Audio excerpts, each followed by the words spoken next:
don't always get to choose in this life, win and lose in this life, but I'ma prove in this life, we can move in this life. Juliette Paturel. Bonjour. Bonjour. Bienvenue au podcast. Merci, c'est gentil. Merci d'avoir accepté l'invitation. Évidemment, on se connaît depuis longtemps. Moi, je te connais du moins à travers le contenu que tu publiais et tout ça.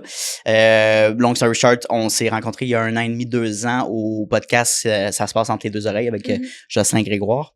C'est super cool. Puis là, dans la discussion en temps sans on s'est dit, il faudrait se faire un podcast. Tu sais, puis on échangeait. Puis finalement, je t'ai pas relancé. Là, dernièrement, j'ai republié des capsules. Puis t'as commenté et tout ça. Puis je disais, oui, j'ai un flash. On a eu cette discussion-là. Ouais. Et donc, on a fait une rencontre préparatoire. Oui. T'étais partant à faire le podcast et tout ça. C'est pas ton premier non plus. Donc, non, mais je suis contente parce que ça fait vraiment longtemps. Là. Je pense que le dernier, justement, c'était lui avec Jocelyn. Le dernier que t'as fait? Oui, c'est drôle parce que j'étais tellement malade sur ce podcast-là. Puis là, moi aussi, on dirait que je suis contente d'être en forme parce que je suis comme, pourquoi j'avais dit oui? J'étais tellement genre, tu sais, je me retenais de tousser comme ça. Le pire idée, c'était de faire ça, un podcast, je me souviens. Oh my God. La pire idée, c'était de faire un podcast. Puis moi, j'ai comme pas pensé. Tu sais, classique overachiever. Je suis comme, oui, on va le faire, là. Ben oui. 2-3 Tylenol, mais là, ça va. Ah, non, mais tous les deux, on était malades aussi. Je me souviens, c'était. Anyways, on l'a fait. Puis, fait que, à partir de là, c'est ça. On a fait notre rencontre. Puis, on fait ça aujourd'hui. Fait que, encore une fois, merci d'être ici. Puis, merci pour ton temps. Allez voir les capsules qui vont sortir bientôt. Ça va être super sharp. Donc, Juliette, aujourd'hui, on parle de ton parcours, puis plusieurs sujets que j'ai notés ici. Première partie de l'entrevue, c'est plus le background. Je regarde aussi l'entourage au niveau familial, comme je t'ai dit dans la rencontre ensemble. Fait que tes parents, est-ce qu'ils sont dans la sphère entrepreneuriale ou tu dirais que t'es un mouton noir là-dedans? Ben, je dirais que je suis peut-être un mouton gris. Parce que ma mère est coiffeuse, elle a son salon de coiffure chez elle, puis tout ça. Puis mon père, il est pas entrepreneur en tant que tel, mais tu sais, il a quand même un peu la vibe dans ses idées, puis il a déjà été entrepreneur un peu quand il était plus jeune. Un peu être appreneur, finalement, c'est des qualités. Exact. Fait que je dirais que je suis comme entre les deux, mais tu sais, au début, quand que je commençais à faire ça, tu sais, eux autres, ils étaient comme, OK, il faut que tu ailles à l'université, il faut que tu aies ton background avec un diplôme, puis il faut que, tu aies un vrai job à un moment donné, puis là, finalement, ben, c'est... Fait que t'as suivi le conseil des parents, dans le sens, t'as suivi ce parcours-là. Ouais, j'ai été à l'université, mais je trouvais ça aussi important d'aller à l'université quand même, tu sais, en tant que femme dans le monde des affaires aussi. Je veux dire, je trouve que ça fait juste avoir plus de crédibilité, puis tu sais, ça m'a permis de créer un peu de contact aussi, même si c'était pendant la COVID, là. C'est vrai. Fait que c'est ça, mais tu sais, je regrette pas d'être allée à l'université du tout. Mais je suis contente d'avoir continué mon entreprise, puis de pas juste avoir fait ça, for sure. Parce que je sais pas qu'est-ce que je ferais sinon. Ouais, si c'était pas de l'entrepreneuriat. Non, ben je sais pas, j'ai aucune idée. C'est bon. Puis pour que les gens comprennent, t'as quel âge, Juliette? Ah, j'ai 26 ans. 26 ans. Bon, on a 26 ans les deux. Fait que c'est bon à savoir, tu sais. Comme. C'est sûr. Puis t'as gradué avec quel programme finalement? Quel bac? Ben dans le fond, moi je suis partie avec beaucoup d'ambition là. J'étais comme je vais faire un bac par cumul à HEC en gestion d'entreprise spécialisée en marketing. OK, good. Là, il y a eu la COVID, j'ai eu une commotion ma première session à l'Uni. Fait que, tu sais, ça m'a comme full ralenti. OK. Puis là, rendu à mon 3e certificat, les règles de l'école ont comme changé. Fait que là, ça te faisait plus fallait que j'aille faire un bac à l'UDM. Pas juste à HEC. Pas un bac, un certificat à l'UDM. En genre autre chose pour pouvoir avoir un bac qui c'était même plus... Je sais plus trop, là. Je suis pas sûre à 100% de ce que je dis, mais à ce moment-là, c'était trop pour moi. C'était compliqué, Puis ça a donné que j'ai fait aussi en même temps un certificat à Harvard Business School en ligne. Nice. Fait que je faisais les deux en même temps. Puis je me suis dit à ce moment-là comme si un jour j'ai besoin de montrer mon CV à quelqu'un, je pense que si j'ai 2 certificats à HEC plus un à Harvard Business School en ligne puis que j'ai eu mon entreprise pendant genre 10 ans, je pense pas que comme tu sais je pense que ça va être correct. Là. Je pense que ça va être correct. Ouais, c'est ça. Mais je suis curieux le certificat Harvard Business School, ça a été quoi cette expérience là? Puis est-ce que tu sais on voit comme Harvard comme la sommité au niveau de l'éducation, surtout en affaires là. Comment t'as vécu ça? Ben, honnêtement, au début, je savais pas trop c'était quoi. Je voyais des ads, puis je me suis dit... J'ai vu passer, il me semble, par là. C'est ça. Mais j'avais fait un TikTok, puis honnêtement, c'est vraiment bien targeté. Puis je me suis dit, tu sais, justement, on voit ça comme la grosse affaire. Je me suis dit, je vais m'inscrire, tu sais, je serai sûrement pas sélectionnée. De toute façon, je suis déjà à l'école. Puis là, j'ai reçu un courriel comme quoi que j'avais été comme acceptée, puis c'était en ligne. Puis là, je comprenais pas trop. Fait que là, j'étais comme parfait. Puis c'est comme de la formation que j'ai l'impression qui est quand même assez accessible. Puis, mais tu sais, très cool. Je connais pas personne d'autre qui a essayé, mais moi, je le conseille parce que ce que j'ai adoré, c'est que tu sais, il y a eu le fondateur de QuickBooks qui est venu parler, il y a eu plein de gens, puis ils vont vraiment te poser des questions pendant le cours. C'est comme, qu'est-ce que toi, tu veux faire? Tu sais, t'es comme vraiment en introspection, puis après ça, ils te montrent la matière. Fait que t'es comme vraiment plus concentré, puis c'est plus comme adapté. Puis là, tout le monde répond en même temps, ou presque, ou tu vois les réponses des autres, puis là, tu peux comme chatter, tu peux faire des connaissances un peu partout dans le monde avec ça. Puis moi, j'ai vraiment aimé, au lieu de le classique, genre, voici le PowerPoint de ce qu'on va prendre aujourd'hui, écoute, puis rentre tout ça dans ton cerveau. C'est comme, OK, quel genre d'entrepreneur tu veux devenir? OK, excuse-moi, je te coupe, là, c'est intéressant parce qu'on pourrait faire, tu sais, je fais mon bac en ce moment en administration à l'UQAM, puis c'est en tout cas, c'est le classique PowerPoint. Pour toi, là, you know what it is, là, puis je suis comme, je le fais par ambition, puis tu sais, comme de le faire, puis de l'avoir comme reconnaissance, mais en réalité, les deux, on a créé notre propre travail, fait ça, c'est une autre question, là, mais d'avoir ça, comme dans la certification avec Harvard Business School, c'est de l'amener de l'aspect de l'entrepreneur, et non, je trouve que nous, ici, on forme plus les étudiants pour être des gestionnaires. Oui, 100%. Des exécutants dans une entreprise plutôt que de se partir en affaires. Je pense qu'il y a des cours de sélection en entrepreneuriat, mais c'est pas dans le curriculum, dans le parcours commun du moins, là, c'est pas introduit de cette manière-là. Fait que je trouve que c'est avant-gardiste de l'avoir fait de même. Là, ben, nice. 100%, puis j'ai vraiment... de voir l'introspection avant, puis de voir, tu faisais même des calculs, puis je me rappelle, quand j'étais au Dragon, tu sais, j'avais 21 ans, fallait que je calcule la valeur de mon entreprise, tu sais, je comprenais rien, tu sais, je savais pas trop comment faire ça. Sure. Puis, j'étais allée chercher de l'aide à HEC, puis tu sais, je m'étais fait dire, ben, il y a pas de calcul, genre, vraiment. Puis j'ai appris la formule à Harvard. J'étais comme, bon. C'est hot, il y a pas vraiment de calcul, mais finalement, il y en a une, là, ben, c'est ça. C'est pas, oui puis non, parce que, tu sais, il y a de la notoriété, il y a l'histoire, il y a plein de trucs qui rentrent en facteur. Mais, tu sais, j'ai vraiment, je me rappelle, puis j'allais dans mon cahier notes, j'ai une formule avec des affaires, là. Puis ça fonctionnait, là, tu sais. Fait que moi, j'ai trouvé ça vraiment, là, de voir les deux côtés, tu sais, d'avoir les deux formes d'éducation, là, j'ai vraiment aimé ça. Puis j'ai eu du fun à HEC aussi, là, dans certains cours, là. Puis c'est drôle parce que moi, les cours que j'aimais le plus, c'était avec les profs que les gens aimaient le moins. Parce que je trouve que c'est pas, là, je sais que je vais me faire détester pour ça, là, mais je trouve que l'université, c'est pas assez challengeant.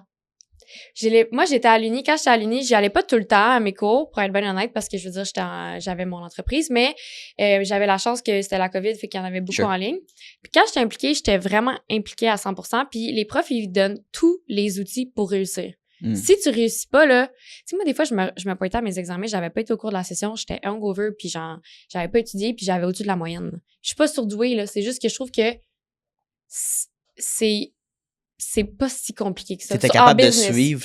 Ouais. Oui. T'es capable de suivre à travers tes PowerPoint ou les outils qui étaient. Ben oui, c'est facile. Le premier PowerPoint de la classe, du cours, c'est tout le temps, voici l'objectif de la session. Ouais, le plan de cours. C'est ça l'examen, dans le fond. Puis moi, ce que je faisais, c'est que je demandais à AI, ben genre, j'ai un examen de degré universitaire, blablabla.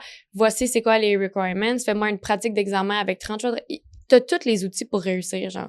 C'est smart, là, quand même. Les gens pensent pas à ça, tu sais. Ben... À faire ça, du moins. Ouais, mais je trouve que même à ça, les profs, ils donnent tous les outils, ils te disent exactement quoi faire. Puis là, quand t'arrives puis que t'es stressé puis tu réussis pas, le monde chiale contre la prof. Mais moi, j'avais une prof, là, je me rappelle, il avait fait un groupe, là, pour chialer contre elle, là, puis tout. Puis moi, j'avais dit, ben, vous pouvez pas écrire au nom de tous les élèves parce que je suis vraiment pas d'accord, puis... En tout cas. Incroyable. Ben, tu sais, probablement que tu connais les sites Rate My Teacher, de genre. Ouais. J'ai jamais regardé, par exemple. Ouais, c'est classique avant de sélectionner ton. Ben, en tout cas, les gens font ça, ils regardent un peu les commentaires des gens, tu sais. Mais souvent, c'est ça, c'est les professeurs qui sont plus difficiles ou, tu sais, plus demandants. C'est souvent des professeurs qui sont passionnés par leur domaine, qui sont plus demandants, plus outillés. Mais est-ce que tu veux un professeur qui est délaissé, qui te laisse énormément de lousse, mais qui est pas vraiment impliqué, qui s'en fout, ou ou plus, moi je prendrais le professeur qui va plus que ce qui est demandé. Là. Moi, je me rappelle mon cours de stratégie, mon dernier cours dans mon certificat en stratégie de marketing, gestion de marketing. C'était vraiment intense, là, puis tu sais, il y avait des gens qui présentaient, puis étaient comme... Honnêtement, si vous présentiez ça à une entreprise comme vous étiez une agence, vous feriez renvoyer demain matin. À ce point-là. Mais tu sais, elle avait raison. Puis tu sais, je sais que c'est harsh à entendre, mais comme si t'es pas bon, là. Puis tu sais, moi, je trouve que surtout après que t'as fait le certificat complet, puis tout ça, c'est comme faut que tu te le fasses dire, là. Puis en marketing, tu l'as ou tu l'as pas dans ma tête, mais 100%. ça fait 1 an ou tu sais, même plus que tu fais des cours pour essayer de t'outiller pour devenir bon. Faut que la personne te le dise parce que sinon, tu vas avoir tu vas pas évoluer. Ben, c'est ça, tu sais. Ben, tu vas arriver sur le marché du travail, puis soit ton employeur, ton superviseur ou, tu sais, justement, le marché va te répondre si tu te lances en affaires, va répondre que ça fonctionne pas. C'est très concret, là. Tu sais, à l'école, on est un petit peu dans une bubble encadrée, ça peut être plus facile, surtout si tu as des professeurs, tu sais, qui sont plus lousses là-dedans, là. Fait que bref, c'est intéressant, puis je vais te poser une question par rapport à ça. Si tu n'avais pas fait ce parcours-là d'études supérieures, penses-tu que tu serais la personne que tu es aujourd'hui? Niveau entrepreneurial, là, juste pour préciser. Là. C'est une bonne question. Je pense que oui, puis non. Je pense que j'aurais eu plus l'occasion de mettre plus de temps dans ma business, mais j'aurais peut-être eu moins de confiance ou quelque chose, là, parce que tu sais, c'est sûr que ça apporte un peu de la confiance, puis tu sais, ça m'a aidé aussi à me faire connaître un peu et tout. Mais je pense que je serais pas si loin, honnêtement. Ouais, juste ça. Côté confiance en moi, puis syndrome de l'imposteur, peut-être un peu plus. Là. Puis souvent, ce que j'entends comme commentaire, c'est que ça a créé de la discipline aussi, tu sais, puis une éthique de travail, du moins. Ouais. Puis tu sais, en même temps, il y a tellement de talks sur les réseaux sociaux, tout le monde le sait, là, que pour être lancé en affaires, t'as pas besoin d'avoir un bac, tu sais, t'as pas besoin d'aller aux études. C'est vrai. Drop out, OK, fait que c'est ça. Moi, je suis 100% d'accord avec ça, là. 100%, là. Tu sais, comme j'aurais pu ne pas y aller, là, puis t'aurais réussi autant. Peut-être plus vite. Je comprends ce que c'est. Fait que tu viens chercher autre chose que juste la réussite de ton affaire. Ouais. Fait que le fast forward, on va faire un jump in time. Fervido Jewels, c'est créé à partir de quand et à partir de quoi aussi? Dans le fond, ça va faire 10 ans. Fait que j'avais 16 ans. Moi, j'ai une Rimouski. Fait que je me suis réveillée un matin. Puis moi, je fais vraiment des bijoux depuis que j'ai 8 ans. Là. Fait que ça a tout le temps été ma passion de créer pour les gens. Puis le 15 juin 2016, je me suis réveillée. Puis là, j'étais comme, oh my God, j'ai des idées de colis. Je me suis littéralement réveillée. Là. J'ai pris mon calepin à t'as eu une illumination, là. Ouais, vraiment. Là. Puis moi, j'ai écrit tout à la main. Tu sais, toutes nos notes de meeting, je fais tout à la main. Nice, tous mes dessins, si jamais je fais un plan de collection, je dessine tout, puis après ça, je mets ça ça me prend plus de temps, mais ça fonctionne plus. Ça me fonctionne plus pour moi. Fait que là, je me suis mis à dessiner. J'ai fait une page Instagram. Dans ce temps-là, Facebook, c'était plus gros. Fait que j'ai attendu de faire une page Facebook. Tu sais, j'étais comme stressée. Je voulais pas que... Puis je me rappelle, j'étais à Montjoly chez une madame qui vend des perles puis tout, puis j'ai acheté du stock. Le lendemain, j'avais tout fait les bijoux. Je faisais des photos, j'ai publié ça puis tout. Puis là, je prenais des commandes par message privé, j'amenais ça à l'école. À 16-17 ans, là. Ouais, exact. Puis au début, ça a super bien fonctionné. Puis après ça, tu sais, je viens de Rimouski. Fait que des fois, à Rimouski, dans le temps, quand tu sors un peu de l'ordinaire, tu sors du moule, je veux dire, plus, là, c'était plus ou moins... C'était-tu bien vu ou mal vu? Ben, c'était pas mal vu, mais c'était moins bien reçu, peut-être. Fait que je me suis un peu fait écœurer au début, mais je veux dire, moi, ça me passait 10 pieds par-dessus la tête, là, parce que je veux dire, je faisais ce que j'aimais à la fin de la journée. Puis, tu sais, les gens avec qui m'achetaient des bijoux, ils étaient tellement contents. Puis moi, c'est ça que j'aime, c'est de faire un bijou qui est spécial puis qui va rendre... C'est juste une petite pensée, un petit bijou, c'est fou comment que ça peut faire plaisir. Puis moi, c'est vraiment ça que j'aime dans mon travail. Puis je me rappelle, là, quand j'avais genre 10-12 ans, là, je faisais des boucles d'oreilles de plumes. Puis ma prof de danse, j'avais fait comme un collier avec un fer, comme un genre de bout de fer en balai pointe puis tout, là. Tu sais, c'était sûrement horrible, là. Mais tu sais, j'avais tellement passé du temps à faire ça pour qu'elle lève et tout, là. Fait que ça a tout le temps été ça, l'essence de ma passion, puis que j'ai lancé Fervido. Puis après ça s'est vraiment transformé en une passion pour l'entrepreneuriat, là, vraiment. Clairement. Ben, évidemment, t'as vu la rentabilité, la possibilité de croître ça. Et non, tu sais, il y en a beaucoup qui vont faire ça pendant un temps, qui vont arrêter, qui vont dire, bon, ou les parents vont dire, écoute, c'est cool ce que tu fais, mais tu sais, t'es peut-être mieux d'aller chercher une job stable. Tu sais, en grandissant quand même, là, disons, t'as quitté la maison de tes parents à quel âge? À 19 ans, ouais. OK, fait quand même assez tôt. Ouais, je suis venue à Montréal directement pour l'école. Puis, tu sais, comme dans le fond, Fervido, pendant la COVID, moi, j'étais gros sur Twitter. Ouais, c'est ça que tu me disais, c'est vrai? Puis là, tout le monde sur Twitter, je publiais des conneries, là, tu sais, des petites affaires, là. Puis là, tout le monde sur Twitter, il y avait comme une petite communauté bijoux. Ben, pas bijoux, genre québécois. Puis là, tout le monde se mettait à acheter des bijoux, faire vidéo, à les publier, puis tout ça. Puis là, c'est devenu comme vraiment beaucoup de pression. Tu sais, je prenais beaucoup de commandes encore. C'est tout moi qui faisais les messages. Après ça, là, j'ai eu un employé. Puis là, je me suis dit, j'aimerais ça faire comme un rebranding, puis que ça soit moins... Je veux pas que les gens achètent des bijoux de Juliette, je veux que les gens achètent des bijoux de faire vidéo. OK, tu l'as dissocié un peu de toi qui représente, mettons. Parce que je me disais, si je veux aller plus grand, tu sais, je veux être une marque. Scaling, ouais, exact. C'est drôle parce que c'est plein de sortes de stratégies que, tu sais, t'essayes quelque chose, puis là, au début, ça marche pas, puis là, après ça marche un peu. Puis tu sais, quand on a fait ça, ça a bien fonctionné, puis après ça, on en avait quand même un bon hype encore et tout, parce que j'étais quand même présente sur TikTok. Mais ça a vraiment, notre engagement sur Instagram a vraiment diminué, puis à ce jour, tu sais, c'est pas super, mais quand on met une photo ou une vidéo que c'est moi, là, par exemple, ça fonctionne. Fait que je sais pas si c'était le meilleur move à faire.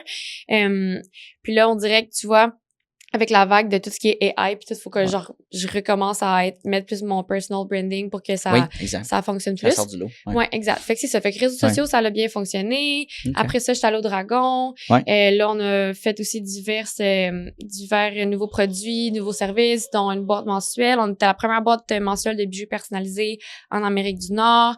On fait des bracelets permanents. Nice. Tu sais, je sais pas si t'as vu ça passer ou si t'es la clientèle cible, là, mais tu sais, le bar à Charms, en ce moment, c'est comme vraiment populaire. Mais moi, je fais ça depuis 2019. Tu sais, mon premier pop-up que j'ai fait, j'étais comme, ben, je veux bien faire, tu sais, des bijoux pour les gens d'avance, mais je sais pas qu'est-ce qu'ils vont vouloir. Fait que je vais amener tout mon stock puis je vais le faire sur mesure sur eux, tu sais.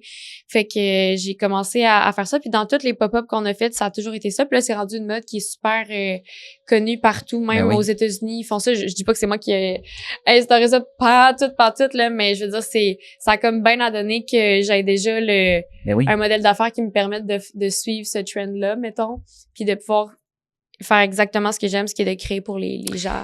Ouais.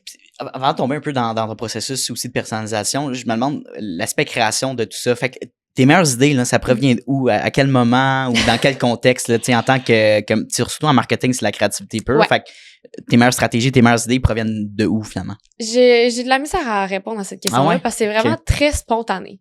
Ça va sortir là d'une seconde à l'autre, je peux voir de quoi, que ce soit une vidéo, une pancarte, un pot de fleurs, genre, ça me sort de n'importe où, mes idées, vraiment, là. Puis des fois, mon équipe sont comme, OK, ouais.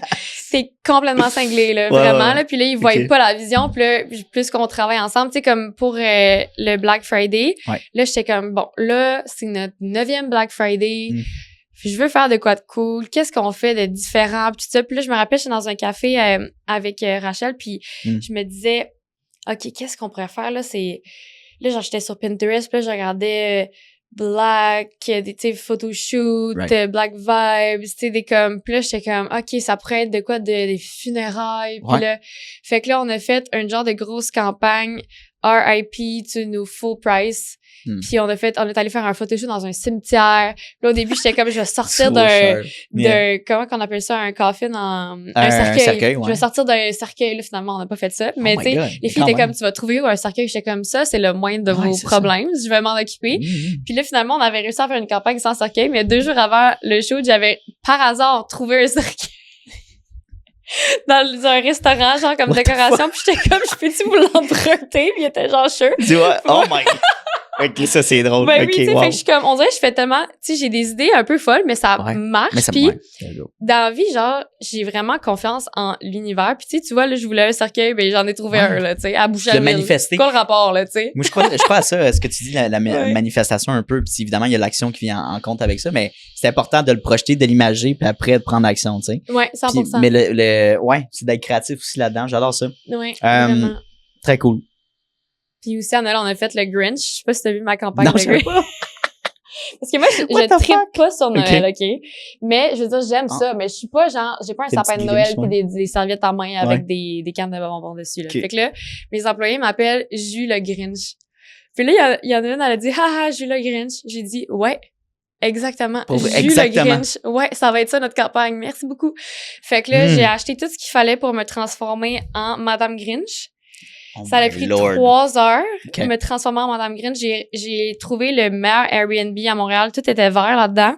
Puis on a fait 1 mois de contenu en 3 heures à peu près. Non, c'est pas vrai, plus que 3 heures, une journée. Puis c'est juste moi en Madame Grinch avec plein de bijoux. Puis on est allé même à un petit café de Noël. Mais moi, je savais pas pensé que j'étais en Grinch. Quand j'ai eu cette idée-là, j'étais comme les filles, on va aller à la taverne de Noël. Moi, pas penser que j'allais être habillée en Grinch puis que le monde allait se mettre à prendre des photos avec moi. C'était vraiment drôle. Mais tu sais, juste ça aussi, ça l'a full fait réagir. Puis tu sais, je trouve que c'est important de faire des campagnes. J'aime ça faire des campagnes un peu rigolotes, là, tu sais, qui font parler les gens. De toute façon, au Québec, le classique, là, on sent en pub, là, c'est l'humour puis aussi le marketing qui fonctionne bien, qui est performant. Exact. Mais de pas se prendre trop au sérieux, j'adore ça. Puis un point que je voulais amener tantôt, justement, c'est les gens ont peur d'oser aussi, de prendre des... Puis on dit des risques, mais on s'entend, c'est pas la fin du monde. Au pire, tu vas recevoir un non, mais c'est en prenant des risques, puis après, tu verras si ça fonctionne ou pas.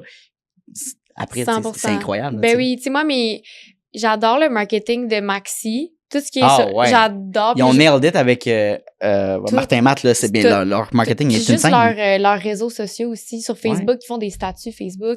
Puis la directrice du marketing était venue parler dans un de mes cours à HEC, justement. Puis je me rappelle encore, c'est un de mes cours que j'ai le plus appris. Fait que ça, je suis full reconnaissante pour ça. Mais puis sinon, Brisk Lemonade, je sais pas si tu as vu ça passer. Je trouve que c'est tellement drôle là, ce qu'ils font sur leur Brisk Lemonade Canada. Tu revois leur page Instagram, là, c'est parfait. J'adore ça. C'est tellement con. C'est des marques qui sortent du lot. Puis surtout, j'aime l'exemple de Maxi. Puis mettons, on compare IGA. T'sais, les gens qui magasinent, vont faire l'épicerie chez IGA, ne vont juste au IGA. C'est des consommateurs qui s'en vont au IGA. Maxi vient de recréer un peu cette identité de marque-là. Plus proche du consommateur moyen, des prix accessibles. Puis, mais ça n'a pas l'air... Ils ont fait comme un reformat aussi de leur épicerie de ce que j'ai marqué, là. Puis c'est beaucoup plus beau, propre aussi, c'est le 100%. Fun, plus jeune, ça paraît, ça donne un goût que versus aller magasiner au Super C, à d'autres places, là, plus. Fait que non, fait que Charlotte à Maxi, là, c'est très une bonne idée. Fait que non, c'est cool. Fait que évidemment, on le sait, t'en as parlé dans plusieurs podcasts, mais on va en parler aussi aujourd'hui.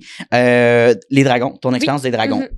Comment fonctionne le processus des dragons? Là, je comprends, tu déposes une demande, tu fais un processus de présélection, puis après, tu passes devant les juges. Fait que, parle-moi un peu de ton expérience. Ben, dans le fond, tu remplis un petit Google Form avec un truc, puis là, s'ils voient qui sont intéressés, ils t'en envoient un deuxième, puis là, tu réponds avec encore plus de questions, puis après ça, ils te passent pour une entrevue téléphonique. Puis moi, je me rappelle, c'était au Black Friday. En 2020. Ouais, Black Friday 2020. Puis là, c'était vraiment... Mes ventes en ligne, à ce moment-là, c'était vraiment en pic. Là. J'avais vraiment un following très, très engagé. Fait que là, je savais que j'allais avoir plein de commandes. Puis j'avais fait exprès de mettre sur off toutes mes notifications de téléphone, sauf Shopify. Fait que là, j'avais mis mon son on. Puis tu sais, Shopify, ça fait kitching quand t'as une vente. Fait que là, je suis en appel avec le gars des dragons. Puis là, il me pose des questions. Puis là, ça fait kitching, kitching, kitching. Là, je suis comme, excuse-moi, c'est des ventes qui rentrent. Je vais fermer. Arrête. C'est encore une fois un autre petit truc d'avoir pensé à ça. Il était genre, mon Dieu, ça roule tes affaires. Je suis comme, ça roule, tu sais, Black Friday. Mais tu sais, ma mère m'avait texté 14 fois aussi à travers ça, puis il savait pas, là, tu sais. Mais non, c'est ça. Fait que tu sais, des petits trucs de même. Bref, ça m'avait bien fait rire. J'avais pensé, j'avais vraiment juste, je pense, 21 ans à ce moment-là. Puis après ça, tu fais vraiment une audition. Moi, c'était en vidéo parce que c'était la COVID. Et là, je sais pas si on recommençait à les faire en personne, là, mais tu fais comme vraiment ton pitch devant le producteur puis les gens de la prod. C'est pas les juges encore, là. C'est juste pour sélectionner les exact. Les dragons, là, ils ont aucune idée qui s'en vient devant eux jusqu'à quelques secondes. Tu sais, moi, dans ce temps-là, maintenant, c'est les portes cuves. Moi, je descendais les marches et j'avais assez peur de tomber dans ces maudites marches-là. Mais finalement, tout était vraiment correct. Je me rappelle, là, je m'étais réveillée à 4h30 ce matin-là. J'étais tellement craquée. Puis là, fallait que j'arrive au studio à 7h. Puis genre, il était comme 5h45, j'étais dans mon char. J'étais comme, all right, let's do this. Puis j'étais comme ben trop d'avance. Il y avait même pas de trafic encore, là, tu sais. Puis je suis arrivée. Puis je me rappelle... je m'étais dit, moi, je vais vraiment passer la première ce matin. Je passais la première. Tu sais, je me rappelle, il faisait le tour du studio à tout le monde, mais moi, je pouvais pas y aller parce que je passais en premier. Fait que c'est ça, tu as ta petite loge, tu vas pitcher. Puis c'est une super belle expérience. Puis tu sais, juste de se préparer pour faire les dragons, j'ai tellement appris parce que, tu sais, moi, je voulais pas savoir un chiffre. Je connaissais toutes mes chiffres. J'avais eu l'aide d'un de mes profs à HEC aussi qui voulait me challenger un peu, puis tout ça, puis ça m'avait full aidé. Nice. Fait que je suis arrivée là, j'étais toute seule. J'avais personne dans le petit bunker, tu sais, au cas où. Je voulais vraiment faire ça toute seule, comme une grande. Puis j'ai adoré mon expérience. Puis tu sais, j'avais comme vraiment visualisé. Tu dis, tu vois, tu crois à la manifestation, puis tout ça. Moi, pendant 2 semaines avant les dragons, je fermais mes yeux, je faisais mon pitch, puis j'imaginais Nicolas me dire que j'avais vraiment fait un excellent pitch, puis que c'est arrivé, il est genre dit quasiment mot pour mot qu'est-ce que j'ai dit. C'est cool, c'est parfait. J'adore. Fait que j'ai adoré. Pour ceux qui se le demandent, j'ai pas eu d'offre. Puis c'est bien correct, tu sais, je cherchais pas nécessairement à en avoir une à ce moment-là. Je pense que ça aurait été pas nécessairement la meilleure décision pour moi d'avoir un... Ben, tu sais, je dis ça, mais on le sait pas. Peut-être que ça m'aurait fallu l'aider, mais j'en avais pas de besoin, puis c'est pour ça qu'ils m'ont dit non. Ben, on pourrait faire une mise en contexte de genre, disons, Nicolas t'a fait une offre de genre de partnership avec de l'investissement d'argent. Si t'avais accepté, penses-tu que ça... Tu sais, faire vidéo, on serait où avec ça, disons, là? Avec un partner. T'aurais-tu accepté? Mais c'est beaucoup de... Ben, tu sais, je trouve qu'il y a beaucoup de... Je pense que j'aurais accepté pour... J'aurais eu beaucoup à gagner du mentorat que ça leur aurait apporté, tout ça. Je pense que j'aurais pu apprendre de ça beaucoup, puis j'aurais aimé qu'on me le propose aussi. Mais honnêtement, tu sais, je suis vraiment quand même contente de mon parcours malgré tout. Puis j'aimerais ça les recroiser éventuellement, juste pour jaser et tout, là. Mais non, je sais pas si... Puis c'est le fun que t'as dit, tu t'es préparé, tu t'es préparé niveau chiffres. Avant de faire le pitch, puis il y a beaucoup de gens, surtout au Québec versus le show anglophone en Ontario, le Dragon's Den. En Ontario, ils sont vraiment, vraiment piqués sur les chiffres. Ouais. Puis si tu les connais pas, ben ils vont pousser la questionnement. Ils sont aussi piqués sur les chiffres au Québec. C'est juste que j'ai l'impression qu'ils le montrent pas autant que ça parce qu'on est plus dans un show émotif au Québec. Oui, ils parlent plus de la mission, de la vision. En tout cas, ils mettent ça de l'avant, mais quand même, ils posent des questions. Ouais, 100%. Puis ils vont plus le montrer. Je sais pas si tu... oui, dans les clips, c'est ça. Ils vont le montrer si tu les connais vraiment pas ou ils vont le montrer si tu as des excellents chiffres. Je comprends. Mais le milieu... Ben, plus ou moins, parce que à moins que tu aies une histoire vraiment émotive, tout ça. Moi, ils ont pas tant montré. Puis, tu sais, j'étais contente, mais pas plus que ça. Là, tu sais, je veux dire, j'ai connaissais mes chiffres. Là, ils me l'ont même dit, genre, tu sais, coudon, qui c'est qui t'a aidé. Puis là, je pense que c'est Georges qui me dit ça. Puis même, je les avais toutes fait des bijoux carte blanche. Puis Georges, il a pleuré, tu sais. Puis personne, ben il y avait les larmes aux yeux, il a pas pleuré. T'avais fait personnaliser pour chacun des... pour chacun. J'avais demandé de l'aide à la prod pour, comme qu'ils me disent un peu des petits trucs sur eux que j'aurais pas pu trouver ailleurs. Tu sais, le nombre de petits-enfants à certains, tout ça.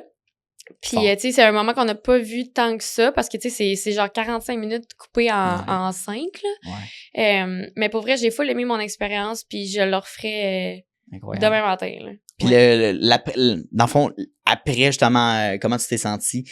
Tout de suite après, puis après, bien évidemment, il y a un engouement de commandes aussi qui vient à travers ça, right? Moi, j'avais vraiment... Tout de suite après, j'étais sur un gros high, j'ai été célébrée, puis tout ça. Ben, chez nous, parce que c'était la COVID. Oui. Ouais, vraiment.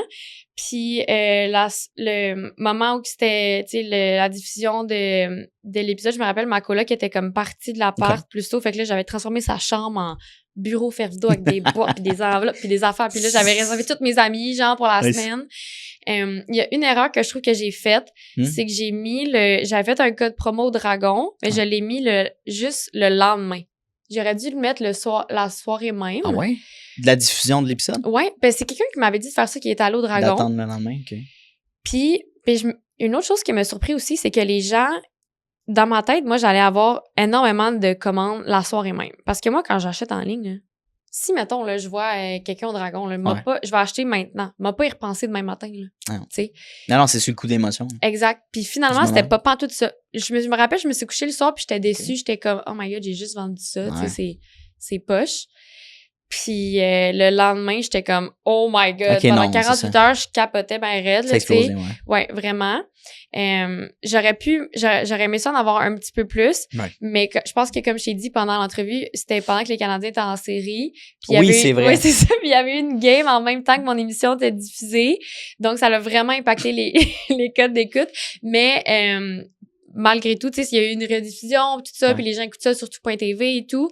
Mais les épisodes sont plus disponibles d'ailleurs. C'est bizarre, mais bon. En tout cas, ouais, j'ai vu ça l'autre fois. Sur YouTube peut-être, non? Non. Non? Ah, bon. Non, moi, je l'ai dans un Google Drive. Ah, ça, c'est bon. Tu veux clipper ça? T'as-tu l'entièreté ou c'est comme le 5 minutes? J'ai l'entièreté de l'épisode, ouais, c'est ça. T'as-tu déjà pensé? T'as-tu le droit de clipper ça ou? Pas vraiment. Ben, je peux le clipper mais pas en publicité, mettons.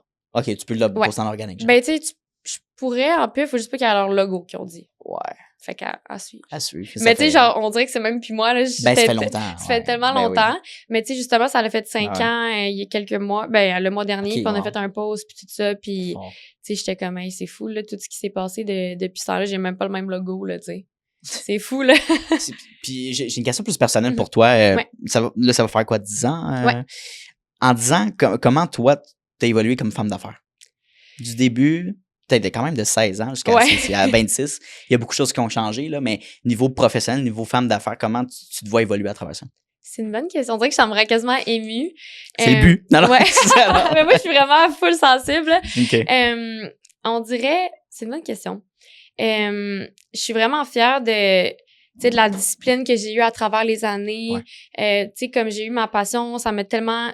Ma passion puis ma motivation, c'était vraiment guidé par ma créativité puis tout ça. Puis j'ai réussi à trouver de la créativité dans l'entrepreneuriat et tout.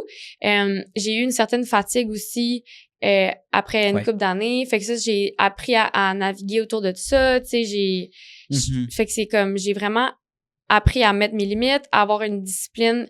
Oui, tu sais, comme pas nécessairement la discipline. OK, je me lève à 3h du matin, et je médite, je fais ma to-do list, je prends mes suppléments, tu sais, je parle pas de comme du over-performative femme d'affaires. Sure. Mais j'ai été un peu là-dedans, malgré moi, dans le passé. Puis là, je suis vraiment fière d'avoir une balance dans ma vie, puis d'avoir une certaine stabilité aussi, là. Fait que je trouve que c'est vraiment d'avoir construit ça pour moi-même. Je suis vraiment fière de ça. Puis je veux encore plus continuer à faire ça, puis à créer, puis à m'adapter, puis à voir comment le monde des affaires évolue aussi, parce qu'en ce moment, ça change énormément, là. Fait qu'il faut que je sois motivée à continuer puis à m'adapter au changement, là. Cool. Vers la fin du podcast, je vais parler un petit peu plus mindset, puis pousser sur ces questions-là. Puis ce qui est le fun, on va revenir un petit peu dans le passé. Pendant la pandémie, t'avais déjà un modèle de transaction qui était adapté à cette. Fait que, c'est sûr que ça a impacté un peu tout le monde, mais niveau vente, t'avais déjà ton setup, ta boutique en ligne, ton service opérationnel. Beaucoup d'entreprises ne l'étaient pas, puis n'ont pas fait le switch et ils ont fermé à cause de ça. Fait que clairement, c'est un pied, puis là, t'as pu naviguer là-dedans à travers le temps. Fait que, parle-moi à l'interne, votre structure, comment ça fonctionne dans le sens, combien de personnes travaillent avec toi, les collaborateurs, fournisseurs, ça ressemble à quoi un petit portrait de tout ça? Ça a été vraiment difficile de trouver de quoi j'avais besoin au sein de l'entreprise. Là, je suis contente parce que c'est pas mal établi, là. Fait que dans le fond, j'ai moi qui m'occupe de tout ce qui est tout ce qui est les directions marketing. Je fais beaucoup d'opérations marketing aussi. Tout ce qui est développement de collection, développement de produits, RH, les horaires, tout ce qui est... tout le big picture, pas mal. Mais j'essaie quand même plus de travailler, de faire une portion que je travaille sur mon entreprise puis moins dedans, mais j'ai quand même pas le choix de faire quasiment du 50-50. Je fais aussi les finances, là, évidemment. Dans le fond, je vais utiliser leur nom, là. En ce moment, j'ai Annabelle, qui est, je l'adore, là. Annabelle, elle s'occupe du service client, elle fait des pop-up, c'est elle qui gère l'inventaire, elle fait des commandes, elle est à la boutique, tu sais, elle fait comme un peu de tout. Après ça, j'ai Marie puis Aïssa aussi qui font préposer à commande et à la vente. Puis là, je suis en train de trouver quelqu'un pour faire les pop-up cet été, fait que partir en tournée, faire les pop-up, tout ça, parce que je veux dire, je peux pas me diviser en deux, là, je vais en faire beaucoup, clairement. Mais tu sais, c'est comme difficile, puis des fois, on en a plusieurs en même temps, fait que je vais avoir quelqu'un qui va faire ça. Puis j'ai du monde aussi à contrat que j'engage pour des pop-up de temps en temps. C'est comme là, on va un mois à Rimouski, fait que à Rimouski, ben là, je vais avoir une équipe qui va être là juste pour le mois de pop-up. J'ai du monde à Québec, tu sais, comme, fait que c'est vraiment pratique quand on a des pop-up très comme ça. Puis je travaille avec une agence de marketing, Studio Manifeste, que j'adore. Fait qu'on brainstorm nos idées, là, comme le Grinch puis les funérailles. Puis après ça, les autres, ils font tous nos visuels et tout. Fait que ça m'aide aussi. Nos ads, j'ai quelqu'un qui s'occupe aussi de tout programmer mes ads, parce que moi, le moins que je peux toucher à Meta, le mieux c'est, là. Je comprends. J'ai ça pour mourir, là. En réalité, je pense que le but de chaque entrepreneur, c'est d'être rendu à un moment que tu peux travailler sur ta business et le moins possible dedans. Ouais. C'est sûr que ça peut être difficile du moment que tu trouves la bonne personne aussi. Le temps en recherche justement une ou un bras gauche, bras droit, comme tu m'avais mentionné. Puis cette recherche-là, ça se passe comment, là, évidemment, tu fais des... Ben, je suis comme en train de me dire, est-ce que j'ai vraiment besoin de ça tant que ça? OK. Parce que je me dis, je pourrais peut-être profiter de ça pour restructurer différemment, pour que ce soit plus avantageux financièrement. Sure. Puis de réoptimiser mes tâches à moi comme que je faisais avant. Parce que moi, je veux dire, j'en ai tellement fait, puis je vais pas me ressentir comme pris puis overwhelmed comme avant. Mais en même temps, je me dis, c'est pas grave, là. Je veux dire, si j'ai une grosse to-do list, je suis capable de la faire, puis je l'ai faite avant, puis tout ça. Tu sais, comme on dirait que dans la dernière année, tu sais, je veux dire, j'ai travaillé, là, mais je veux dire, je faisais pas du 90 heures semaine comme avant. OK. Puis, on dirait que c'était comme, j'ai comme aimé ça, là, tu sais, de faire des semaines de 35-40 heures. Je suis comme, c'est comme le fun, hein? J'ai un samedi en congé. Avant, j'étais pas capable de prendre une journée de congé. Que ce soit le samedi, dimanche, j'étais incapable. C'est ça. Fait que là, j'ai comme pris goût. Fait que je veux faire une belle balance, c'est ça. Mais je veux pas nécessairement avoir un bras droit, mais tu sais, comme plein de gens qui savent exactement c'est quoi, pas nécessairement leur rôle, mais leur tâche, mais qui savent c'est quoi leur rôle, puis que tout le monde est responsable de ça, puis qu'on soit juste des gens qui s'entraident à la fin de la journée, puis que tout fasse du sens, là. Mais ce que tu m'as mentionné dans notre rencontre en vidéo, c'est justement ce qui prend beaucoup de temps, mais que c'est le meilleur retour sur investissement, c'est les événements pop-up. Oui, 100%. Puis c'est saisonnier, là, plutôt, là. Non, nous autres, on en fait à l'année longue. OK, intérieur, là, j'imagine, moi, c'est ça. Fait que, mais ça, c'est prenant en temps. Fait que, oui, tu peux en faire, mais en réalité, tu sais, là, tu gères le marketing, les finances, tu fais de la supervision, tout ça. Ça devient beaucoup. Fait que, parle-moi du processus de préparer un pop-up, de l'installer, combien de temps, puis l'animation, tout ça, là. Oui, moi, je vais parler, puis je veux juste que les gens qui écoutent sachent que c'est pas... Pour nous, c'est excellent de faire des pop-up. Ça peut être excellent pour plusieurs entreprises, mais c'est peut-être pas... ça peut être mauvais pour d'autres aussi. Ah, comment ça? Ben, j'ai l'impression que ça peut être bon pour faire de l'acquisition de clients. Ça peut être bon pour... Connaître la marque, la notoriété. Ben, exact. Ça peut être bon aussi pour... si tu as des clients, exemple, full à Trois-Rivières, puis là, tu vas au centre Les Rivières, puis tu fais... Là, tu vas avoir des ventes de plus, mettons. Mais j'ai l'impression que si t'es une marque qui n'a pas beaucoup de hype ou quoi que ce soit, ça vaut pas nécessairement la peine d'envoyer 1-2 personnes travailler 3-4 jours, faire la route, le kilométrage, la bouffe, les hôtels, pour vendre des produits que tu aurais pu vendre en ligne, puis que tout l'argent que tu as dépensé en hôtel, bouffe, tu aurais pu le mettre en contenu, en ads ou quoi que ce soit. Ceci étant dit, moi, je vends des services, puis des bijoux, c'est un produit que les gens aiment voir en vrai. Ça peut être, tu sais, comme, même chose pour les vêtements, les gens veulent toucher, les gens 100%. Veulent essayer. Fait que je pense, puis tu sais, si tu vends, genre, des épices aussi, ça peut être bon parce que les gens veulent sentir. Mais là, j'essaie de penser une marque, pourquoi c'est peut-être, tu sais, mettons, exemple, de la papeterie. Ou des petits verres, là, ça peut être une bonne idée. Mais c'est long à installer dans un pop-up, tu sais, faut pas que tu casses tes verres, tu sais, des quoi de poterie, mettons, là. C'est pas nécessairement le meilleur truc. Mais non. J'ai l'impression, mais pour quelqu'un qui vend des choses que les gens ont hâte de voir en vrai, puis tout, je pense que ça peut être excellent. Puis j'ai vu là plein d'histoires à succès, là, tu sais, comme des gens avec qui on fait des pop-ups, ça marche beaucoup. Une autre entreprise qui en fait énormément, c'est Pop Underwear. Eux autres sont tout le temps, temps sur la route. Mais tu sais, on a fait beaucoup de pop-up avec eux. Puis, tu sais, des fois, c'est eux que ça punk full, des fois, c'est plus nous, tu sais, c'est comme ça, des fois, c'est les deux, c'est comme difficile à gager. Puis j'ai l'impression que pour voir si un pop-up, ça fonctionne, c'est beaucoup d'essais-erreurs. Tu sais, moi, ça va faire 4 ans que je fais des pop-up. L'année passée, on en a fait 40. Sur 365 jours, on a fait 271 jours en pop-up. Oh my lord. Okay. J'avais l'été dernier, on était 3 équipes tout le temps en même temps en pop-up. Fait que tu sais, moi je fais des bracelets permanents, j'ai le chamber, on fait tout sur mesure. Fait que tu sais, les gens ils viennent voir ça, ils trouvent ça cool comme concept. Puis en plus, ils peuvent essayer les bagues, voir les bijoux, échanger sur la qualité et tout. Fait que c'est vraiment avantageux.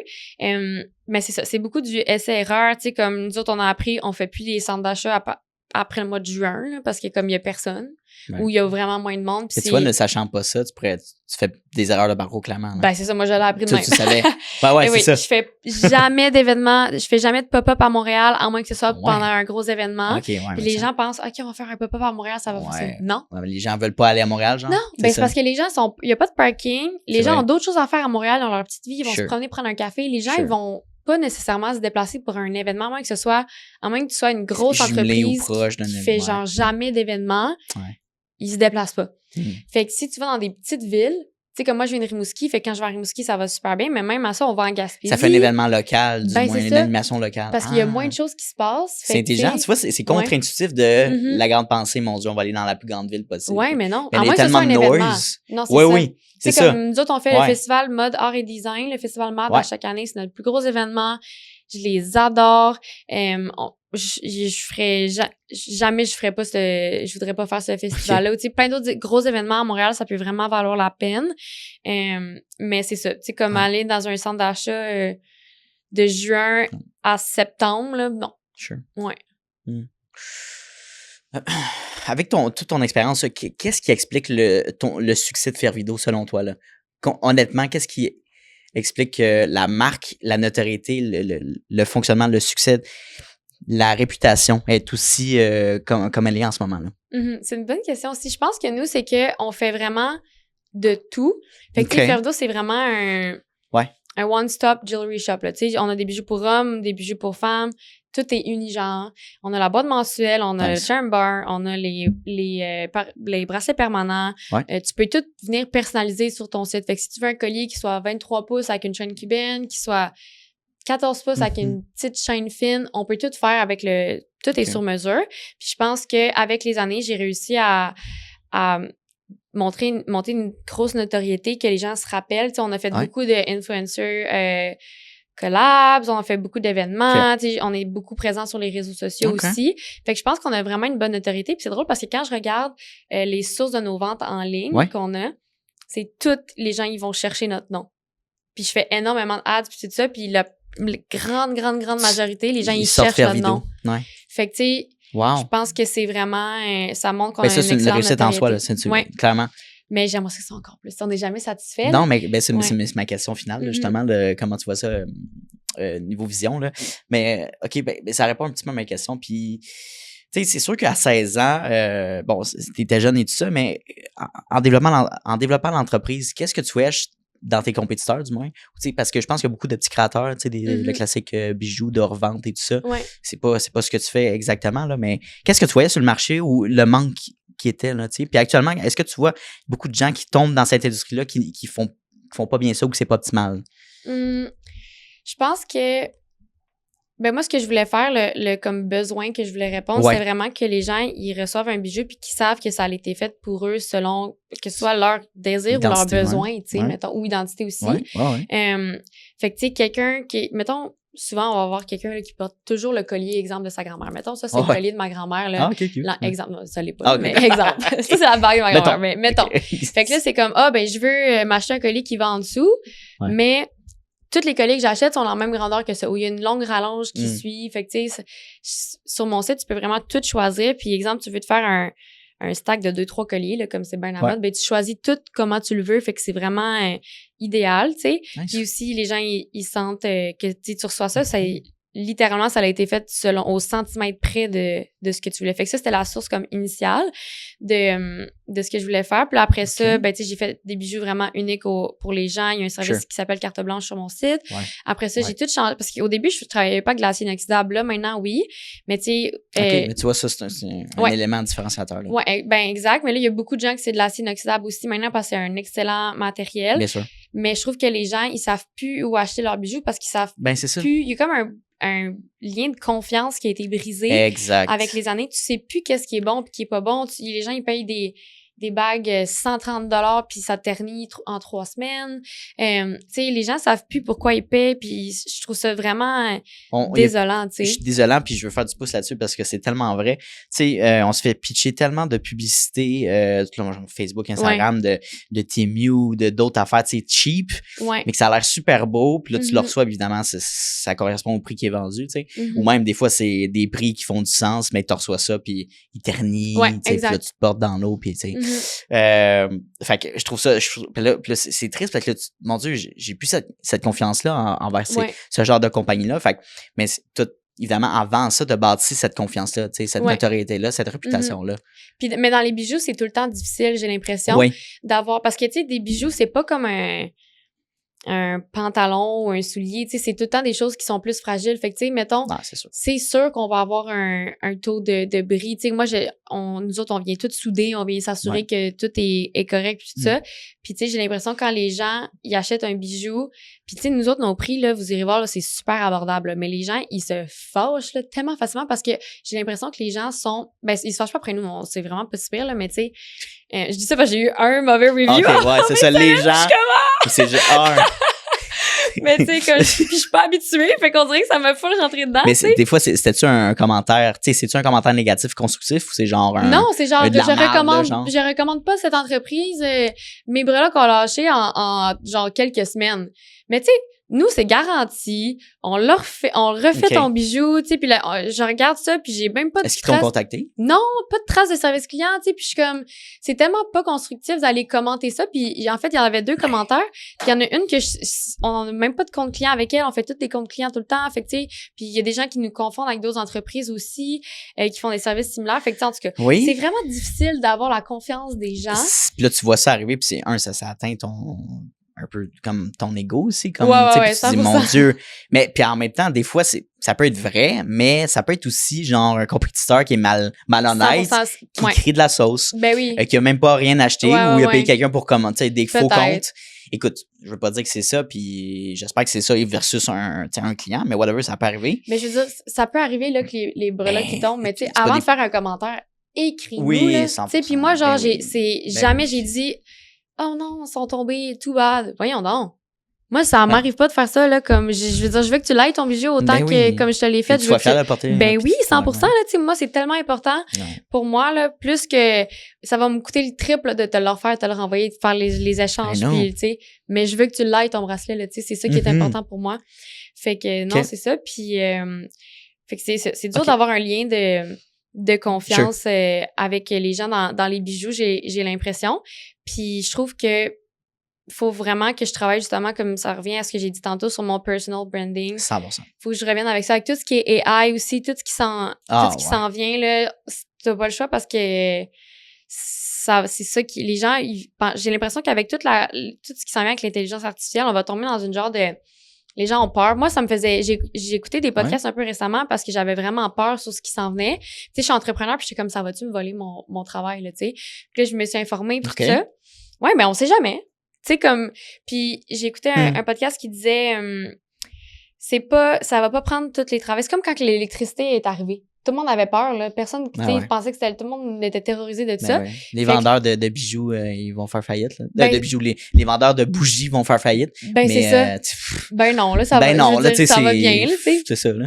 Puis je pense que c'est juste, nous, les humains, on a vraiment peur des changements, puis c'est normal, c'est dans notre nature. Puis j'ai l'impression que c'est juste la personne qui va le mieux s'adapter. Oui, qui va réussir à sortir de puis je fais souvent le parallèle, c'est vraiment intéressant ce que tu dis. J'ai fait beaucoup de podcasts avec des recruteurs, des firmes de placement et tout ça. Puis on tombe souvent sur le sujet de l'IA, que les employés ont peur justement de perdre leur job et tout ça. Puis c'est valable comme, puis surtout quand tu es arrivé à un certain âge, tu as travaillé d'une certaine manière depuis plusieurs années. Mais la manière que tu veux garder ton emploi, tu sais, la même chose, puis que tu veux garder une certaine valeur sur le marché, on s'entend. Là, tu peux pas t'asseoir sur tes lauriers pendant 50 ans, à moins que tu sois un fonctionnaire. Là.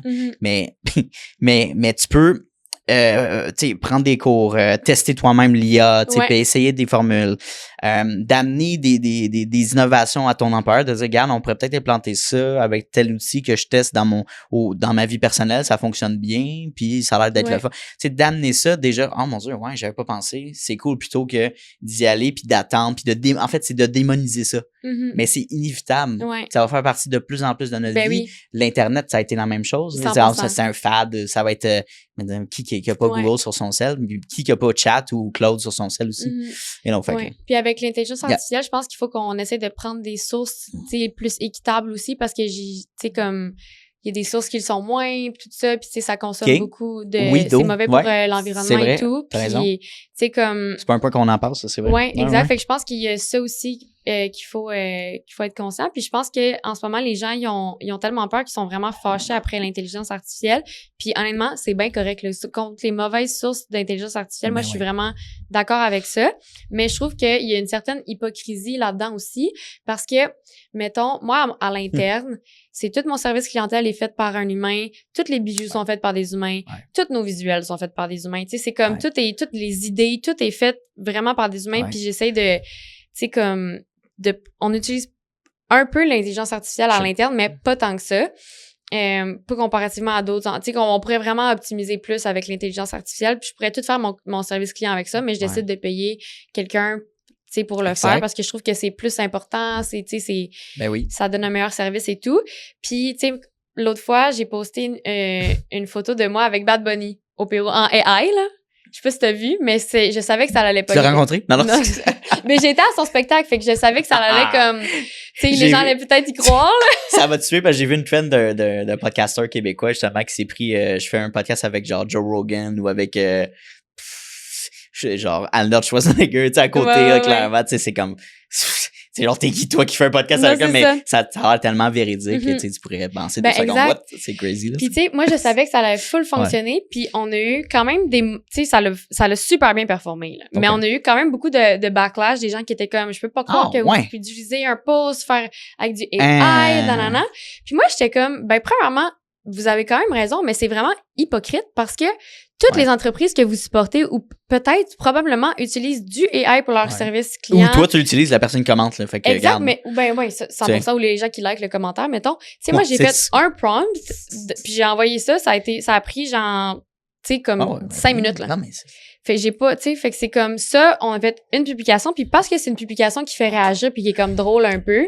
Là, les gens, ils étaient comme pas contents. Mais c'est ça, j'adore cette utilisation-là. Puis j'en ai un astérisque par rapport à ça parce que je fais partie de groupes de pigistes, juste pour voyager un peu qu'est-ce qui se passe là-dedans. Là. C'est le fun d'avoir des pigistes, vidéographes, photographes et tout ça, site web et tout ça. À un moment donné, quelqu'un avait posté un post de genre j'offre mes services de création de site web. Puis tu sais, c'était clairement genre un prompt, là, tu sais, une affiche publicitaire, ChatGPT, là, mais purement.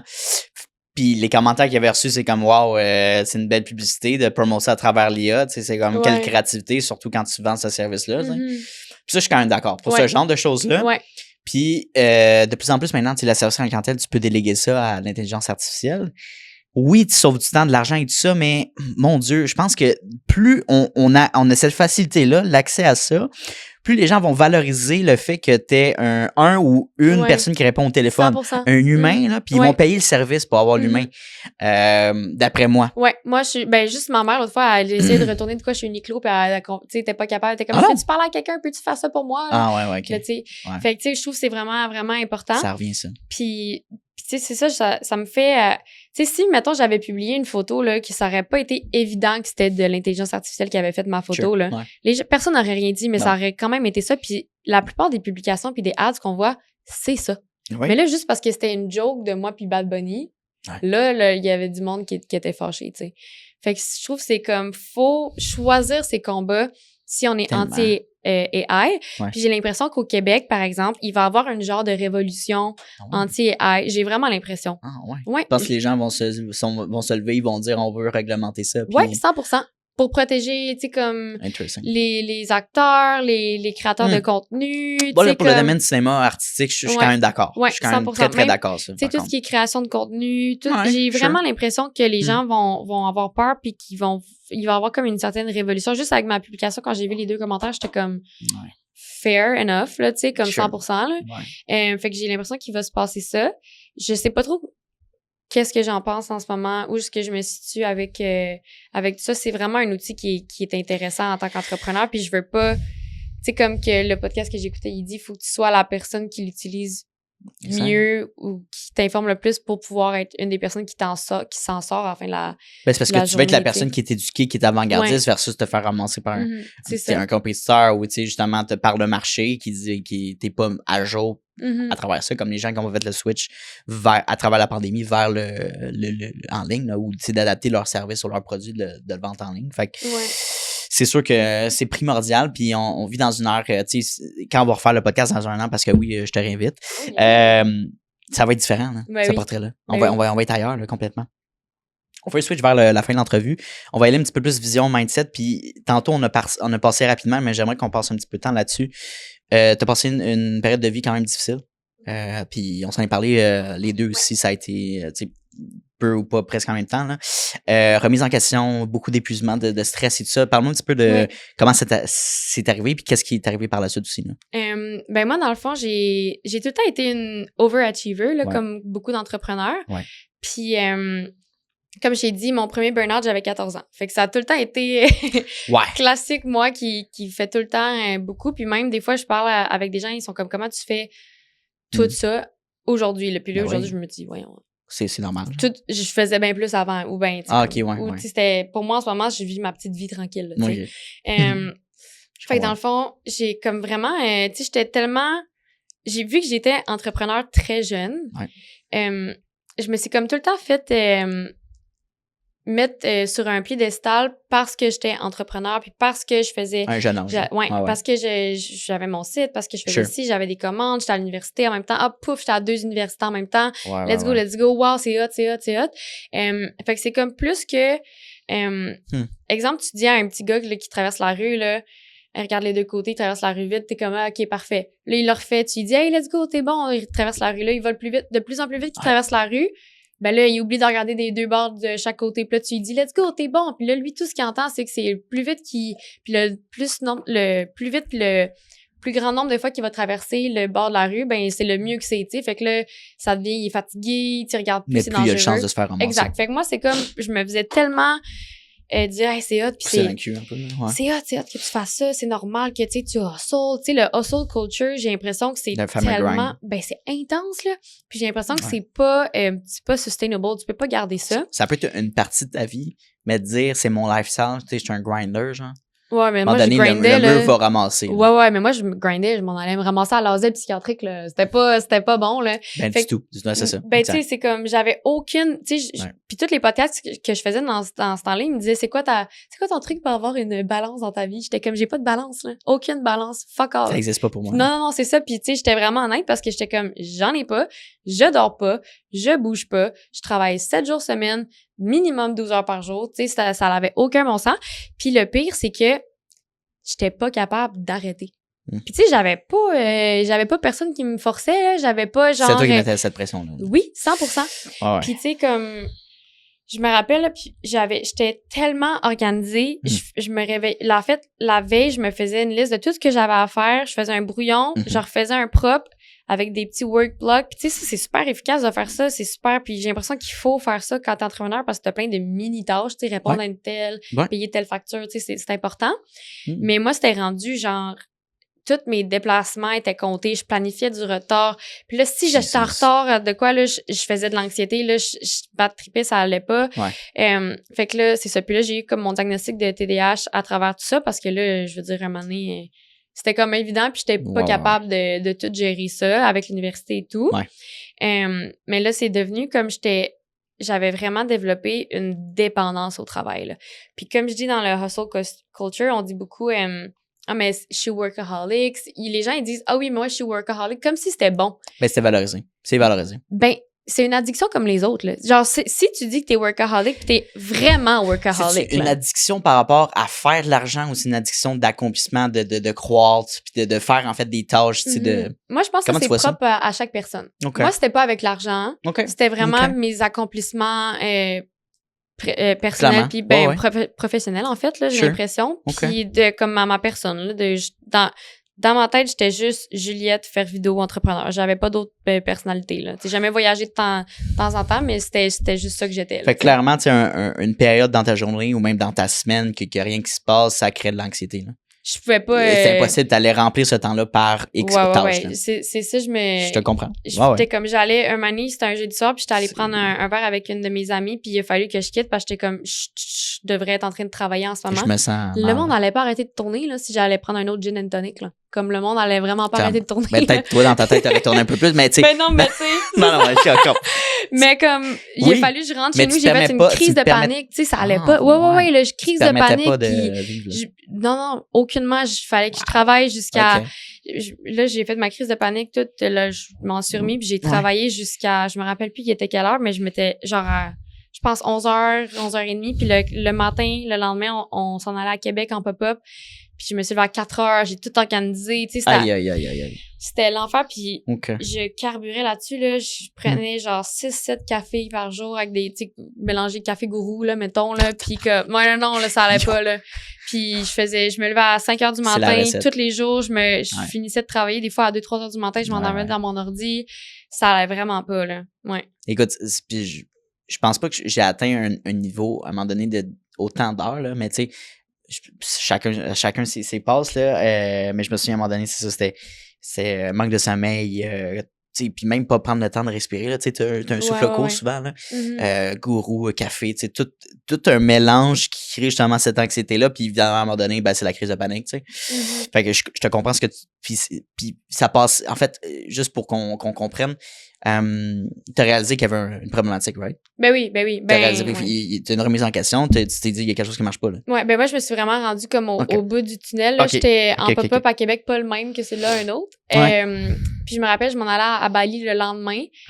Puis j'ai juste perdu connaissance toute la fin de semaine. J'étais pas capable de rester réveillée à mon pop-up. J'ai vomi je me rappelle, c'est mon employé qu'il fallait qu'il conduise parce que je vomissais. Puis tu sais, puis le père à mon ami à Québec, il m'avait dit, hey, bon voyage. J'avais éclaté en sanglots juste parce qu'il m'avait souhaité un bon voyage. L'anxiété de pas travailler aussi. Je pense que c'est ça qui m'avait rendu, de prendre des vacances. Puis, ouais, non, c'était quand je dis workaholic, moi, c'est vraiment, c'est pas que j'adore travailler, je suis pas carriériste, là. J'étais vraiment, là, comme c'était une dépendance, là. Comme je me grattais si je travaillais pas, là. Ouais, 100%. Puis là, j'étais à Bali, puis j'ai rencontré une de mes amies là-bas qui, elle prenait full soin d'elle, puis tout ça, puis ça m'a full inspiré, ça m'a comme vraiment fait du bien. J'ai ouvert mon ordi une fois en genre 20 jours, puis j'ai vu que comme effectivement le monde arrêtait pas de tourner, là. Si comme j'allais faire du surf à Uluwatu, c'était correct. C'était correct, sans ton ordi, là, ouais. Fait que ça m'a comme vraiment appris, mais ça a été très graduel de me sortir de tout ça. Puis j'ai l'impression que c'est vraiment quelque chose qui est pas assez parlé, j'allais dire au Québec, mais comme partout, tu sais, il y a pas beaucoup de ressources pour ça. Puis même ma thérapeute que j'avais dans le temps m'avait dit, c'est pas grave si tu dors pas, t'es jeune. Mais j'étais comme, non, là, je dors 3 heures par jour, là. C'est fou, une thérapeute qui dit ça, là. Puis là, je pense que le Slacky aussi t'a changé de personne. J'étais comme, OK, non, là, je suis quand même self-aware, là, comme ça. Mais c'est ça, je pense qu'il y a une distinction entre la vision des anciennes générations, mettons, le temps des professionnels, tu sais. Puis ils banalisent ça, tu sais, mais je veux pas généraliser, là. Mais l'anxiété, c'est évidemment, moi, je trouve que c'est généralisé, là. J'ai pas rencontré quelqu'un dans notre âge qui a pas vécu une période d'anxiété, tu sais. Ouais, non, 100%. Puis ou de crise de panique, ou tu sais, c'est assez commun, mais encore, il y a pas autant d'outils que, tu sais, la dépression, mettons, il y a beaucoup plus d'études tu sais, puis d'épuisement de travail, tu sais, il y a un lien, mais la base de genre comment manager puis vivre avec son anxiété, c'est pas, c'est un peu pourquoi l'effort du podcast, un peu à travers ça, j'essaie d'en parler plus pour, tu sais, verbaliser puis éduquer un peu les gens par rapport à ça, c'est important, tu sais. Mais oui, je comprends ce que tu veux dire. Puis moi, mettons mon anxiété, comment que je fais pour m'en sortir, tu sais, ça vient me chercher, là, mettons, je vois un courriel puis je suis comme, ou tu sais je pense à une situation ou quoi que ce soit, ben je pense que j'ai un mindset quand même qui m'a aidé beaucoup là dans ma carrière entrepreneuriale et tout, c'est que je me dis que j'ai pas d'autre option que de trouver une solution, ou tu sais mettons je suis anxieuse, mettons en ce moment je suis anxieuse là. OK, qu'est-ce qui me rend anxieuse? Pourquoi que ça me rend anxieuse? Qu'est-ce que je peux faire pour me sortir de cette situation là? 3 étapes. Puis moi, je suis quelqu'un d'extrêmement rationnel. Fait que c'est comme, je vais pas comme, mettons qu'il arrive quelque chose, mettons il y a un problème avec mon fournisseur, là. Je vais pas partir en peur faire une crise ou quoi que ce soit parce que premièrement, c'est hors de mon contrôle. Exact. Deuxièmement, après ma crise de panique ou quoi que ce soit, va falloir que je trouve une solution de toute façon. Fait que j'aime ça sauter directement à la solution. Tu sais, être entrepreneur, c'est de régler des problèmes. 80% de la job, c'est de régler 100%. Des problèmes. Faut que tu sois rationnel. Que ce soit les nôtres ou ceux de notre clientèle. T'as pas le choix. Mais c'est ça. Fait que, tu sais, j'essaie de vraiment c'est difficile de faire ça. C'est beaucoup de se parler énormément puis d'être capable de, comme, trick my brain un petit peu, là, de me dire, OK, mais si je me dis ça, ben je vais être capable de le faire. Fait que c'est beaucoup ça que je fais. Parce que je pense que c'est la part des choses, c'est important. En entrepreneuriat, évidemment, t'as comme pas le choix, c'est tellement juste un parcours qui est rationnel, de genre, tu sais, oui, faut que tu t'alloues un temps pour vivre tes émotions, mettons. Tu sais, ça va pas, c'est correct, là, regarde. Mais là, what's next, là, tu sais. Dans le sens, si tu restes dans le statu quo, il y a une situation qui va se passer, tu sais, t'as des responsabilités avec tes employés, ton entreprise et envers ta clientèle. Fait comme, il faut que ça roule. Ouais. Mais de switcher ça, je pense que c'est une des meilleures qualités que tu peux avoir pour gravir toutes les difficultés que tu vas rencontrer dans ta vie, autant personnelles là, que de genre, 100%. OK, regarde, il y a quelque chose là, qu'est-ce qu'on fait, quel genre de personne qui peut m'aider. Pas avoir peur d'aller chercher de l'aide, des ressources, souvent, les gens ne veulent pas le déranger. Là. Ouais, ça, ça a été un des trucs que j'aurais aimé ça faire aussi dès le début. Voilà. Là, on dirait que vu que justement, j'étais entrepreneur jeune, ben, tout le monde me mettait sur un piédestal. Comme là, si... tu dis, moi, j'ai pas besoin d'aide. Tu sais. Ben, je sais que j'en ai besoin, mais on dirait que je suis comme gênée. J'étais gênée d'aller en demander. Là, je suis plus gênée pantoute. Exact. Mais dans le temps, tu sais, c'était comme, j'osais comme pas, parce que j'étais supposée être déjà bonne, entre guillemets, là, tu sais. Puis, c'est le fun, puis j'aimerais qu'on fasse le pont vers l'avant-dernière question qui fait du sens aussi avec tout ce qu'on a parlé niveau remise en question et tout ça, vision de la vie. Ta vision du succès, comment tu la définis? Comment tu la vois au niveau personnel puis professionnel? Professionnel, je dirais... c'est drôle parce que je suis vraiment en train d'essayer, moi, de me voir comme deux Juliette. Fait que Juliette pro, Juliette perso. OK, t'es capable de faire une distinction des deux? Ben, je suis en train de... Ça fait partie de mon processus de, justement, me sortir de tout ce qui est l'anxiété de performance, puis me rendre jusqu'au burn-out et tout. Puis on dirait que cette perception-là du succès arrête pas de changer un peu. Fait qu'en ce moment, c'est pas fixe, là, mais tu sais... Côté entrepreneuriat, j'ai beaucoup, beaucoup d'ambition, mais on dirait qu'en ce moment, je veux juste être plus établie. Tu sais, je veux pas dire qu'il faut pas penser grand, là, parce que je suis quelqu'un qui pense vraiment grand, mais en ce moment, sur le court terme, mettons, moi, c'est pas de faire 30 under 30 de Forbes. C'est sûr que j'adorerais ça un jour. Mais il me reste 4 ans, réalistiquement. Mais tu sais, comme, en ce moment, je veux juste être plus établie au Québec. Je vais avoir une meilleure notoriété, je vais avoir plus de ventes. Tu sais, le succès pour moi, c'est quand que t'es établi puis t'es rendu que t'as plus nécessairement de stress puis que t'as passé l'étape du stress de toutes les étapes les plus difficiles de l'entrepreneuriat puis que là que tu peux rentrer puis que t'aimes encore faire ce que tu fais. Parce que tu sais, au début, moi, quand j'ai commencé, tu sais, j'aimais tellement ce que je faisais, j'aime encore ce que je fais. Mais là, je suis encore j'ai l'impression que t'as comme une période fixe que c'est comme, OK, je me lance parce que je trippe. T'as une période, c'est comme, c'est vraiment difficile de tout faire ça. J'ai des embûches, des trucs que je connais pas, faut que je m'adapte, les trucs changent. Puis après ça, t'es comme, yes, OK. Là, je suis plus chill. Ouais. J'ai mes systèmes sont faits. J'ai pu bâtir ça à travers les années. Ouais, exact. Puis là, j'ai des gens qui travaillent avec moi, qui ont la même vision. Tu sais, comme j'ai l'impression que c'est ça, le succès. Que tu sais, t'as une certaine liberté, puis tout ça. Fait que ça, côté professionnel, je dirais pas que c'est sous un titre ou sous un article ou quelque chose qui s'est passé ou même à un montant. Je dirais pas que c'est ça pour moi. C'est vraiment passer la phase difficile puis après ça, t'as une vie un petit peu plus douce côté professionnel. Puis avant qu'on tombe dans le perso, je trouve que c'est pertinent d'en parler, là. Tu sais, puis on est jeune encore une fois, mais Virvido, là, c'est de bâtir encore ta reconnaissance puis ton placement au Québec. Est-ce que tu as une vision d'empire? Tu sais, le classique, je demande subvention aux entrepreneurs de genre d'aller dans différentes provinces. Là, la boutique en ligne permet d'aller vraiment partout, on s'entend, mais des positionnements physiques, puis de la reconnaissance, la notoriété à travers différentes provinces et même côté américain, WhatsApp. Qu'est-ce que tu regardes ça? Ben, c'est sûr que ça fait partie de mes plans parce que je vends déjà partout au Canada puis aux États-Unis quand même. OK, cool.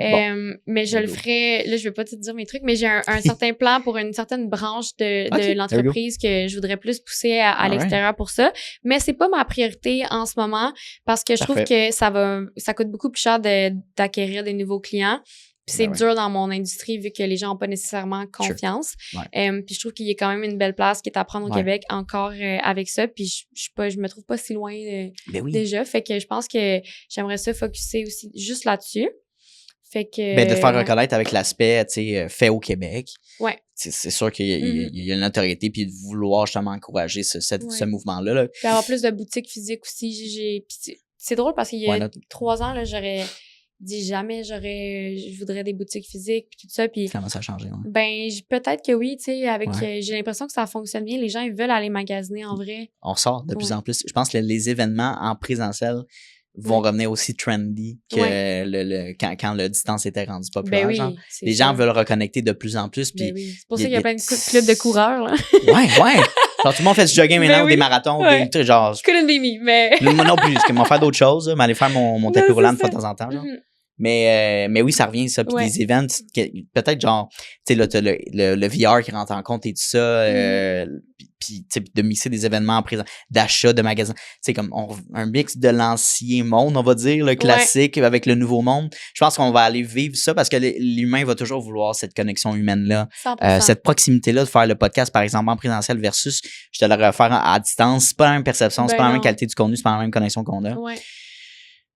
Fait que tombons dans le perso de la réponse de la vision du succès. Comme humaine, comme Juliette, là, qu'est-ce que tu aspires à devenir, vraiment? Moi, je veux tout le temps rester... je suis quelqu'un de vraiment authentique, puis je veux tout le temps rester là-dedans. Je veux... tu sais, j'ai appris avec les années à beaucoup me respecter, moi, puis tu sais, mettre mes limites dans des situations, tu sais, comme être vraiment...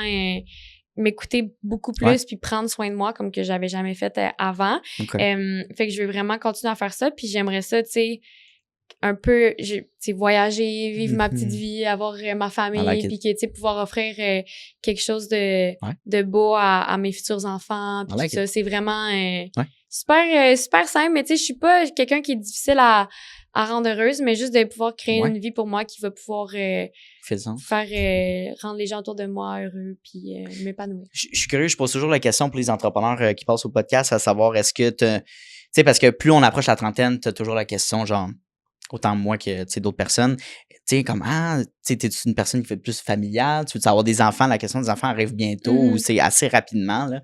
J'ai aucune idée si t'es en couple ou pas, là, mais comment tu vois un peu comment tu veux bâtir ta vie personnelle dans ce sens-là? Est-ce que toi, tu te dis, un de mes goals, c'est de mettre des petites personnes au monde, ou tu sais, comme moi, puis les deux sont très corrects. Moi, je me suffis, tu sais, moi-même, je veux me mettre de l'avant, je veux voyager, je veux apprendre à me connaître et tout ça. T'sais, est-ce que tu as un petit peu affiné ta réponse par rapport à ça, à ce questionnement-là? Ben, j'ai un peu le goût de tout faire, là. J'ai le goût de voyager, j'ai le goût d'avoir des enfants. Je suis comme pas pressée, j'ai pas de plan, j'ai pas de je veux des enfants avant tel âge, rien de tout ça. Tu sais, je suis encore beaucoup quand même carriériste aussi dans mon mindset. Puis en ce moment, je me vois vraiment, tu sais, je travaille beaucoup puis c'est ça ma priorité. J'ai pas...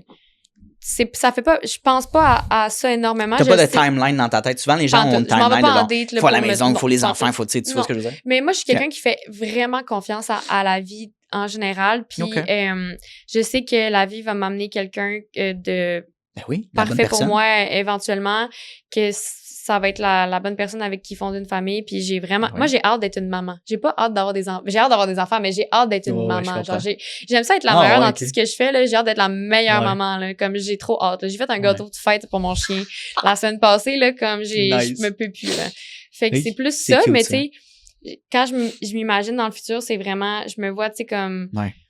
Je veux que toutes mes affaires, ma business, tout soit encore plus établi. Comme ça, j'ai pas besoin de me questionner ou quoi que ce soit parce que je veux, c'est intense être parent, là, puis moi, je veux être là à 100%.